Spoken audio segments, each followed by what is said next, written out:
ശരീരം മൊത്തം വേദനയാവുക, ഓരോ എല്ലുകളും ഓരോ ജോയിൻസും നോക്കിക്കഴിഞ്ഞാൽ ഭയങ്കര വേദന ഫീൽ ചെയ്യുക.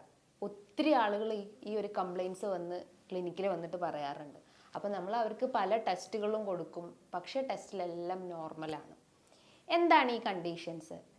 അതായത് ഫൈബ്രോമയാൾജിയ, പേശിവേദന എന്ന് പറയുന്നു.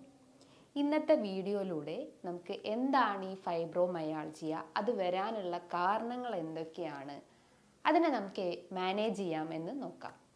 ഹായ്, ഞാൻ doctor Juhi Das, Q&B health കെയറിലെ ഹോമിയോപ്പതിക് ഫിസിഷ്യനാണ്.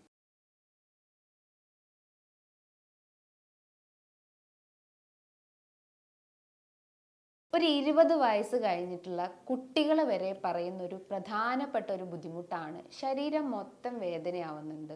ഒരാളെ ജസ്റ്റ് ഒന്ന് അടിച്ചാലോ ജസ്റ്റ് ഒന്ന് പിൻ ചെയ്താലോ വേദന ഫീൽ ചെയ്യുന്നു. ഒന്നും ചെയ്യാൻ പറ്റുന്നില്ല, ഭയങ്കര ക്ഷീണാണ് ശരീരം മൊത്തം. മെൻ്റലിയും ഫിസിക്കലിയും വീക്ക്നെസ് ആണ്. ഉറങ്ങാൻ പറ്റുന്നില്ല, രാത്രി കിടന്നു കഴിഞ്ഞാലും തിരിഞ്ഞും മറിഞ്ഞും കിടക്കുന്നു. അതേപോലെ തന്നെ ദഹനത്തിൻ്റെ ബുദ്ധിമുട്ടുകളൊക്കെ ഇങ്ങനെ പ്രോമിനൻ്റ് ആയിട്ട് നിൽക്കുന്നു. അതായത് ടോയ്ലറ്റിൽ പോകാൻ പറ്റുന്നില്ല. ഫുഡ് കഴിച്ച് കഴിഞ്ഞാൽ ചില ആളുകൾക്ക് പെട്ടെന്ന് തന്നെ ടോയ്ലറ്റിൽ പോകേണ്ട ഇഷ്യൂസ് ഉണ്ടാവുന്നു. അപ്പോൾ നമ്മൾ യൂഷ്വലി ഡോക്ടറെ പോയി കാണുന്നു. ഡോക്ടർ പല ടെസ്റ്റുകളും ചെയ്യുന്നു. അതായത് വിറ്റാമിൻ ഡി, HBൻ്റെ test, calcium test, ferritin test, iron test എല്ലാം ടെസ്റ്റ് ചെയ്തിട്ടും പക്ഷേ ടെസ്റ്റ് റിസൾട്ട്സിലെല്ലാം നോർമലാണ്. അപ്പോൾ ഈ ഒരു കണ്ടീഷൻസിനെയാണ് നമ്മൾ ഫൈബ്രോമയാൾജിയ എന്ന് പറയുന്നത്. ഫൈബ്രോമയാൾജിയ അതായത് ആ ഒരു ടേം ഉദ്ദേശിക്കുന്നത് മസിൽസ്, പേശികളെ തന്നെയാണ്. നമുക്കറിയാം, നമ്മുടെ പേശികൾ എന്ന് പറയുമ്പം നമ്മളെ ബോഡി മൂവ്മെൻറ്റ്സിന് സഹായിക്കുന്നതും നമ്മളെ ശ്വസിക്കാൻ സഹായിക്കുന്നതും ദഹനത്തിന് സഹായിക്കുന്നതും എല്ലാം നമ്മളെ പേശികൾ തന്നെയാണ്. അപ്പോൾ ഈ പേശികൾക്ക് ഓരോ നെർവ് സപ്ലൈസ് ഉണ്ടാവും. അതായത് നാഡികൾ കണക്റ്റഡ് ആണ് ഓരോ പേശികൾക്ക് മൂവ്മെൻറ്റ്സിന്. അപ്പോൾ ഈ നാഡികൾക്ക് എന്തെങ്കിലും ക്ഷതമേൽക്കുമ്പോഴാണ് നമുക്ക് പേശി വേദനയായിട്ട് പ്രസൻറ്റ് ചെയ്യുന്നത്. ഫൈബ്രോമയാൾജി എന്ന് പറയുമ്പം നമ്മുടെ മനസ്സിനെയും അതേപോലെ തന്നെ നമ്മുടെ ശരീരത്തിനെയും ഡയറക്റ്റ്ലി കണക്റ്റഡ് ആണ്. നമുക്ക് മാനസികമായിട്ട് എന്തെങ്കിലും ടെൻഷൻ, അല്ലെങ്കിൽ ഒരാളെ മരണം കേട്ടതിന് ശേഷമോ അല്ലെങ്കിൽ എന്തെങ്കിലും സ്ട്രെസ്, കണ്ടിന്യൂസ് ആയിട്ടുള്ള എന്തെങ്കിലും സ്ട്രെസ്, അങ്ങനത്തെ എന്തെങ്കിലും ഇഷ്യൂസ് ഉണ്ടെങ്കിൽ ഓട്ടോമാറ്റിക്കലി ഈ ഒരു ശരീരവേദന വർദ്ധിച്ചു വരുന്നത് നിങ്ങൾ നോട്ട് ചെയ്തിട്ടുണ്ടാവാം. അപ്പോൾ ഈ ഫൈബ്രോമയാൾജി എന്ന് പറയുന്നത് മസിൽ ഫൈബേഴ്സിന് എന്തെങ്കിലും ഡാമേജസ് സംഭവിക്കുമ്പോൾ, എസ്പെഷ്യലി എന്തെങ്കിലും ഒരു ഇഞ്ചുറി സംഭവിക്കുമ്പോഴൊക്കെ അതിൻ്റെ ഭാഗമായിട്ടും ഇത് പ്രസൻറ്റ് ചെയ്യാം. ഈ ഒരു വേദന, അതായത് ശരീരവേദന ഒരു 3 മാസത്തിൽ കൂടുതൽ ഇങ്ങനെ എക്സിസ്റ്റ് ചെയ്ത് നിൽക്കുകയാണെങ്കിൽ നിങ്ങൾക്ക് ഫൈബ്രോമയാൾജി ആണെന്ന് നമുക്ക് ഡയഗ്നോസ് ചെയ്യാൻ പറ്റുന്നതാണ്. പ്രധാനമായിട്ടും വേദന എന്ന് പറയുമ്പം എസ്പെഷ്യലി പ്രസൻറ്റ് ചെയ്യുന്നത് നമ്മുടെ കഴുത്തിൻ്റെ ഭാഗത്തായിട്ട് പറയും. കഴുത്ത് തിരിക്കാൻ പറ്റുന്നില്ല, കഴുത്തിന് എന്തോ ഒരു ഭാരം ഫീൽ ചെയ്യുന്നു, അതായത് എന്തോ ഒരു ശബ്ദങ്ങൾ കേൾക്കുന്നു. അപ്പോൾ അങ്ങനെയൊക്കെ പ്രസൻറ്റ് ചെയ്യുമ്പം നമ്മൾ വിചാരിക്കും എന്തെങ്കിലും തേയ്മാനത്തിൻ്റെ ഇഷ്യൂസ് ആയിരിക്കാം, സർവൈക്കൽ സ്പോണ്ടൈലൈറ്റിസ് അല്ലെങ്കിൽ നീർക്കെട്ടിൻ്റെ ഇഷ്യൂസ് കൊണ്ടായിരിക്കാം അങ്ങനെ വരുന്നത്. പക്ഷെ അതൊരു ഭാഗത്ത് മാത്രമല്ല ഈ ഒരു ഫൈബ്രോമയാൾജിയ എന്നുള്ള കണ്ടീഷൻസിൻ്റെ വേദന അനുഭവപ്പെടുന്നത്. ശരീരം ഫുള്ളായിട്ടും വേദന വരാം.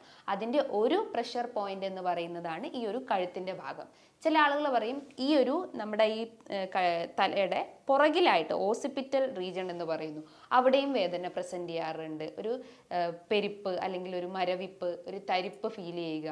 വേദനയാണോ എന്ന് ചോദിച്ചാൽ വേദനയല്ല, പക്ഷെ ഒരു തരിപ്പ് പോലെ ഫീൽ ചെയ്യുന്നു. അപ്പം നമ്മൾ വിചാരിക്കും ഓക്കെ, പ്രഷറിന് എന്തെങ്കിലും വേരിയേഷൻസ് ഉള്ളത് കൊണ്ടാണ് അല്ലെങ്കിൽ മൈഗ്രെയിൻ്റെ ഇഷ്യൂസ് കൊണ്ടാണ്. പക്ഷേ അങ്ങനെയല്ല. അത് മൈഗ്രെയിൻ കംപ്ലയിൻസ് ഉള്ള ആളുകൾക്കും ഇത് പ്രസൻറ്റ് ചെയ്യാം. പക്ഷേ ഒരു ഏരിയയിൽ മാത്രമല്ലാതെ പല ഏരിയാസിലും വേദന അനുഭവപ്പെടുന്നുണ്ടെങ്കിൽ അത് ഈ ഒരു പേശി വേദനയാണെന്ന് പറയാം. ചില ആളുകൾ പറയും ഈ ഷോൾഡറിൻ്റെ ഭാഗത്തായിട്ട് വേദനയുണ്ട്, കൈ ഒന്നും പൊക്കാൻ പറ്റുന്നില്ല, ഒരു ഭാരം, അതായത് ഷോൾഡറിൻ്റെ അവിടെ ഒരു ഭാരം ഫീൽ ചെയ്യുന്നു. ഒരു പേന വെച്ച് നമ്മൾ എഴുതുമ്പോൾ ആ വേദന കൈകളിലോട്ട് ഇറങ്ങി വരുന്നുണ്ട്. ചില ആളുകൾ പറയും ഒരു വസ്തുക്കൾ എടുക്കാൻ പറ്റുന്നില്ല, കൈ ഇങ്ങനെ വീശി നടക്കുമ്പോഴും ഒരു ഭാരം, കൈക്കൊക്കെ ഒരു ഭാരം ഫീൽ ചെയ്യുന്നു. അതേപോലെ നമ്മുടെ കൈമുട്ടിൻ്റെ അവിടെ വേദന, അതായത് 2 കൈമുട്ടിൻ്റെ അവിടെയും വേദന വരുന്നു, കാൽമുട്ടിൻ്റെ അവിടെ വേദന വരുന്നു, നടക്കാൻ പറ്റുന്നില്ല, നടക്കുമ്പോൾ ശബ്ദങ്ങൾ കേൾക്കുന്നു, ഒരു നീർക്കെട്ട് ഫീൽ ചെയ്യുന്നു, രാത്രി കാലങ്ങളിൽ ഇത് വർദ്ധിച്ചു വരുന്നു, രാവിലെ എഴുന്നേൽക്കുമ്പോൾ ശരീരം മൊത്തം ഒരു വലിഞ്ഞു മുറുകിയ പോലെ, അല്ലെങ്കിൽ ഒരു കയറ് വെച്ച് നമ്മളെ ശരീരം വലിച്ചു കെട്ടിയ പോലെ ഒരു ഫീലിംഗ് ഉണ്ടാവുന്നു. ഈ ഒരു കംപ്ലയിൻസ് പ്രോമിനൻ്റ് ആയിട്ട് ഇങ്ങനെ നിൽക്കുകയാണെങ്കിൽ നമുക്ക് ഉറപ്പിക്കാം അത് ഫൈബ്രോമയാൾജിയ എന്നുള്ള കണ്ടീഷൻ തന്നെയാണ്. ഇതിനോടനുബന്ധിച്ചിട്ടുള്ള ബുദ്ധിമുട്ടുകൾ എന്ന് പറയുമ്പം നിങ്ങൾക്ക് ക്ഷീണം, അതായത് ശരീരം മൊത്തം വീക്ക്നെസ് ആണല്ലോ, അപ്പം നമുക്ക് ഓട്ടോമാറ്റിക്കലി ഒരു ക്ഷീണം ഫീൽ ചെയ്യുന്നു, എപ്പോഴും ഉറങ്ങണം എന്നുള്ള ഒരു ടെൻഡൻസി വരുന്നു. അതായത് ബെഡ് കാണുമ്പോൾ തന്നെ നമ്മൾ ഓട്ടോമാറ്റിക്കലി ഉറങ്ങിപ്പോകുന്ന ഒരവസ്ഥ ഉണ്ടാവുന്നു, ഉറക്കക്കുറവിൻ്റെ ഇഷ്യൂസ് ഉണ്ടാവുന്നു, രാത്രി കാലങ്ങളിൽ തിരിഞ്ഞും മറിഞ്ഞും കിടക്കുന്നു, അതായത് വേദന കാരണം തിരിഞ്ഞും മറിഞ്ഞും കിടക്കേണ്ട ഒരു അവസ്ഥ ഉണ്ടാവുന്നു. കുട്ടികളെ കേസ് നോക്കുകയാണെങ്കിൽ അവർക്ക് പഠനത്തിലൊന്നും ഒട്ടും കോൺസെൻട്രേറ്റ് ചെയ്യാൻ പറ്റുന്നില്ല, ഒരു ഇറിറ്റേറ്റഡ് മെൻറ്റാലിറ്റി വരുന്നു. അതേപോലെ ഒരു വർക്ക് ചെയ്യുവാണെങ്കിൽ അതിൽ കംപ്ലീറ്റ് ആയിട്ട് അവർക്ക് ഫോക്കസ് ചെയ്യാൻ പറ്റുന്നില്ല, കോൺസെൻട്രേഷൻ്റെ ഇഷ്യൂസ് ഉണ്ടാവുന്നു. അതോടനുബന്ധിച്ച് തന്നെ അവർക്ക് ദഹനത്തിൻ്റെ പ്രശ്നങ്ങൾ ഉണ്ടാവുന്നു, അതായത് IBS, ഇറിറ്റബിൾ ബവൽ സിൻഡ്രോം പോലത്തെ കണ്ടീഷൻസ് ഡെവലപ്പ് ചെയ്യുന്നു. എസ്പെഷ്യലി കോൺസ്റ്റിപ്പേഷൻ്റെ ഇഷ്യൂസോ അല്ലെങ്കിൽ ഡയേറിയ, അതായത് മലബന്ധമായിട്ടോ അല്ലെങ്കിൽ മലം ലൂസായി പോകുന്ന ഇഷ്യൂസ് ഉണ്ടാവുന്നു.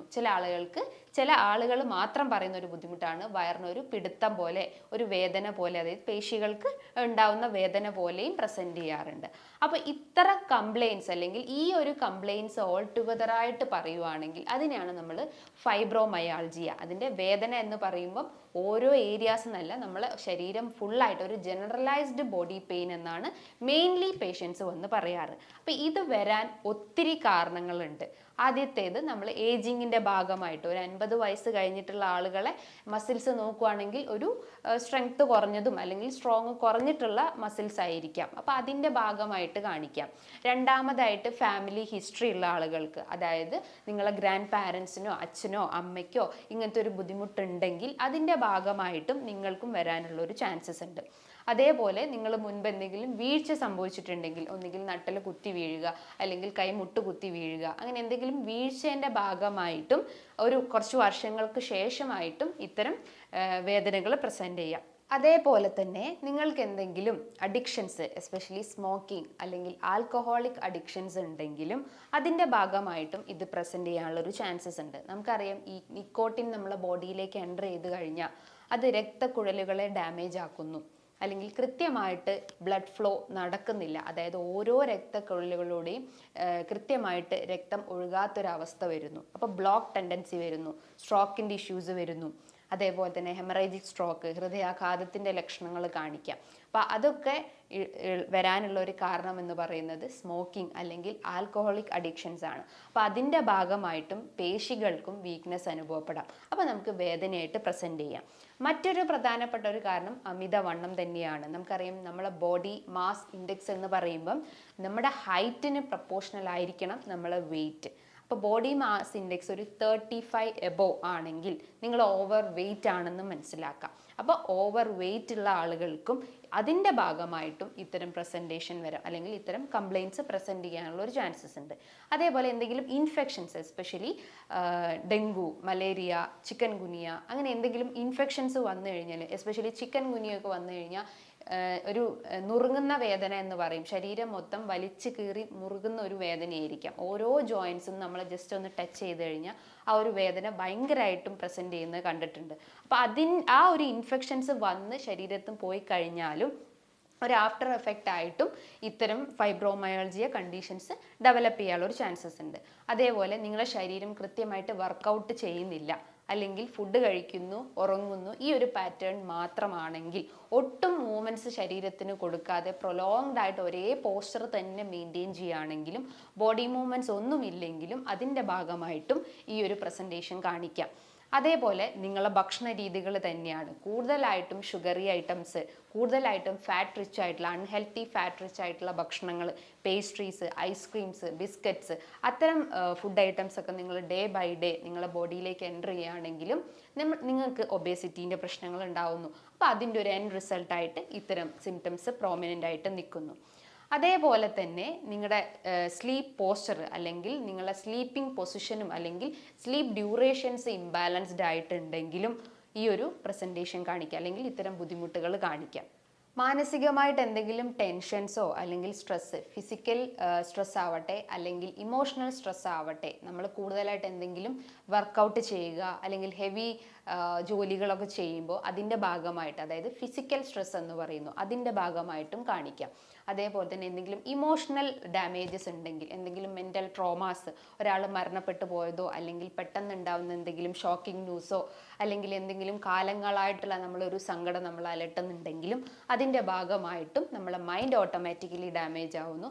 അതോടൊപ്പം തന്നെ നമ്മൾ ഫിസിക്കലി ഉള്ള ആ ഒരു പ്രശ്നങ്ങളും പ്രോമിനൻ്റ് ആയിട്ട് നിൽക്കുന്നു. ചില ആളുകൾ പറയും ഫുഡ് കഴിച്ചാൽ ഉടനെ തന്നെ നെഞ്ചിനൊരു ഭാരം ഫീൽ ചെയ്യുന്നു, അല്ലെങ്കിൽ കണ്ടിന്യൂസ് ആയിട്ട് ഒരു കടച്ചിൽ, നെഞ്ചിൻ്റെ അവിടെ ഒരു കടച്ചിൽ ഫീൽ ചെയ്യുന്നു, എസ്പെഷ്യലി ഒരു റിബ് ഏരിയാസിൻ്റെ അവിടെ ഒരു ബേണിംഗ് സെൻസേഷൻ ഉണ്ടാവുന്നു. അപ്പോൾ ഓട്ടോമാറ്റിക്കലി നമ്മൾ എന്താ ചിന്തിക്കുക, നമുക്ക് ഹൃദയാഘാതത്തിൻ്റെ എന്തോ ഒരു ബുദ്ധിമുട്ടുണ്ട്, അപ്പോൾ നമ്മൾ പോയിട്ട് ECG എടുക്കും. പക്ഷേ ആ ടെസ്റ്റിലെല്ലാം നോർമലായിട്ട് കാണിക്കുന്നു. ഫൈബ്രോമയാൾജിൻ്റെ ഒരു പ്രോമിനൻറ്റ് ഫീച്ചർ എന്ന് പറയുമ്പം ഈ ഒരു ബ്ലഡ് ടെസ്റ്റ് പലതും നമ്മൾ ചെയ്യുന്നുണ്ടാവും. വിറ്റാമിൻ ഡി, കാൽഷ്യം, തൈറോയിഡിൻ്റെ ടെസ്റ്റ്, എല്ലാ ടെസ്റ്റ് ചെയ്താലും ഈ ഒരു ഇതിലെല്ലാം നോർമലായിരിക്കാം. പക്ഷേ ഇതിനൊരു ടെസ്റ്റും ഇന്ന് അവൈലബിൾ അല്ല. ഇത് നമ്മളെ മൈൻഡിൻ്റെയും ബോഡി കംപ്ലയിൻസിൻ്റെയും അല്ലെങ്കിൽ മൈൻഡ് ആൻഡ് ബോഡിയിൽ ഉണ്ടാവുന്ന ചേഞ്ചസ് അല്ലെങ്കിൽ അതിലുണ്ടാവുന്ന ഒരു വേരിയേഷൻസ് കൊണ്ടാണ് ഈ ഒരു കംപ്ലയിൻസ് ഇങ്ങനെ പ്രോമിനൻ്റ് ആയിട്ട് നിൽക്കുന്നത്. അപ്പോൾ നമ്മൾ ഇതിൻ്റെ മാനേജ്മെൻറ്റ് സൈഡ് എന്ന് നോക്കുമ്പം എക്സസൈസ് തന്നെയാണ്. എക്സസൈസ് എന്ന് പറയുമ്പം സ്ട്രെങ്തനിങ് എക്സസൈസ് ചെയ്യുക, സ്ട്രെച്ചിങ് എക്സസൈസ് ചെയ്യുക, അല്ലെങ്കിൽ എയറോബിക് എക്സസൈസ് ചെയ്യുക, റെസിസ്റ്റൻ്റ് എക്സസൈസ് ചെയ്യുക. സ്ട്രെങ്തനിങ് സ്ട്രെച്ചിങ് എക്സസൈസ് എന്ന് പറയുമ്പം ജസ്റ്റ് കൈയൊന്ന് ലിഫ്റ്റ് ചെയ്യുക അല്ലെങ്കിൽ കാലൊന്ന് ലിഫ്റ്റ് ചെയ്യുക, അങ്ങനെ ഒരു മൈൽഡ് ആയിട്ടുള്ള രീതിയിലുള്ള എക്സസൈസ് ചെയ്യാൻ ശ്രമിക്കാം. എയറോബിക് എക്സസൈസ് എന്ന് പറയുമ്പോൾ എന്താണ് എയറോബിക്, അതായത് ഓക്സിജൻ നമ്മളെ ബോഡിയിലേക്ക് എത്തുന്ന രീതിയിലുള്ള ആ ഒരു ബ്രീത്തിങ് എക്സസൈസ് അല്ലെങ്കിൽ യോഗ, പ്രാണായാമസ് ഒക്കെ ചെയ്യാൻ ശ്രമിക്കുക. റെസിസ്റ്റൻ്റ് എക്സസൈസ് എന്ന് പറയുമ്പം എന്തെങ്കിലും വെയ്റ്റ് ലിഫ്റ്റിംഗ് എക്സസൈസ് ചെയ്യാൻ ശ്രമിക്കുക. ഇത്തരം എക്സസൈസ് ചെയ്യുകയാണെങ്കിൽ നമ്മളെ മസിൽസ് കുറച്ചുകൂടി ഒന്ന് സ്ട്രോങ് ആവുകയും വേദനകളും നീർക്കെട്ടും പ്രശ്നങ്ങളുണ്ടെങ്കിൽ അത് കുറയ്ക്കാൻ സഹായിക്കുന്നതാണ്. ഇനി നിങ്ങൾക്ക് എന്തെങ്കിലും ഡെഫിഷ്യൻസീസ് ഉണ്ടെങ്കിലും അതിൻ്റെ ഭാഗമായിട്ടും ഇത്തരം സിംറ്റംസ് കാണിക്കാം. നമ്മളെ ശരീരത്തിൽ വിറ്റാമിൻ ഡിൻ്റെ കുറവോ കാൽഷ്യത്തിൻ്റെ കുറവോ ഒക്കെ ഉണ്ടെങ്കിൽ, അല്ലെങ്കിൽ അയൺ ഡെഫിഷ്യൻസീസോ തൈറോയിഡിൻ്റെ ഇഷ്യൂസോ ഒക്കെ ഉണ്ടെങ്കിലും അതിൻ്റെ ഭാഗമായിട്ടും ഇത്തരം സിംറ്റംസ് കാണിക്കാം. അപ്പോൾ ആ കംപ്ലയിൻസ് നമ്മൾ ആദ്യം കറക്റ്റ് ചെയ്യാൻ ശ്രമിക്കുക. നമ്മളെ ഡയറ്റിലൂടെയും അതേപോലെ തന്നെ മെഡിസിൻസ് എടുത്തിട്ടും ആ കംപ്ലയിൻസ് ആദ്യം കുറയ്ക്കാൻ ശ്രമിക്കുക. അതേപോലെ തന്നെ അഡിക്ഷൻസ്, എസ്പെഷ്യലി ആൽക്കഹോളിക് അഡിക്ഷൻസോ സ്മോക്കിംഗ് അഡിക്ഷൻസോ ഒക്കെ ഉണ്ടെങ്കിൽ അത് പൂർണ്ണമായിട്ടും നിങ്ങളെ ലൈഫിൽ നിന്ന് നിരോധിക്കാൻ ശ്രമിക്കുക. ഇനി നിങ്ങളെ ഫുഡ് പാറ്റേൺ എന്ന് പറയുമ്പം കൂടുതലായിട്ടും ഷുഗറി ഐറ്റംസും അതേപോലെ തന്നെ അൺഹെൽത്തി ഫാറ്റ്സും നിങ്ങളുടെ ഡയറ്റിൽ എടുക്കുന്നുണ്ടെങ്കിൽ അത് പൂർണ്ണമായിട്ടും കട്ട് ചെയ്യാൻ ശ്രമിക്കുക. എപ്പോഴും നിങ്ങളുടെ ഡയറ്റിൽ കാൽഷ്യം റിച്ച് ആയിട്ടുള്ളതും അതേപോലെ തന്നെ മസിൽസിനെ പ്രൊമോട്ട് ചെയ്യുന്നിട്ടുള്ള ന്യൂട്രിയൻസും നിങ്ങളുടെ ഡയറ്റിൽ ഉൾപ്പെടുത്തുക. അതായത് ശരീരത്തിലെ നീർക്കെട്ടിനെ കുറയ്ക്കുന്ന ഭക്ഷണങ്ങൾ എടുക്കാൻ ശ്രമിക്കുക.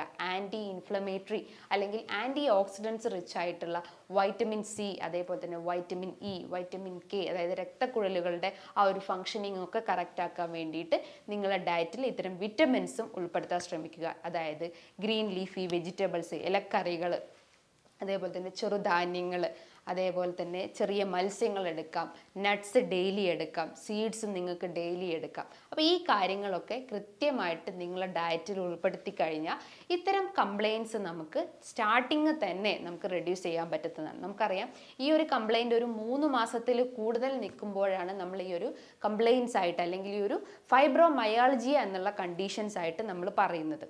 അപ്പോൾ ഇത്തരം ബുദ്ധിമുട്ടുകൾ നിങ്ങൾക്ക് പ്രസൻറ്റ് ചെയ്യുകയാണെങ്കിൽ നിങ്ങളെ ഡയറ്റും കൃത്യമായിട്ട് ഫോളോ ചെയ്യാൻ ശ്രമിക്കുക. അതോടൊപ്പം തന്നെ നല്ലൊരു എക്സസൈസും ബോഡിക്ക് കൊടുക്കാൻ ശ്രമിക്കുക. സ്ലീപ്പ് സൈക്കിളും കൃത്യമായിട്ട് ഫോളോ ചെയ്യാൻ ശ്രമിക്കുക.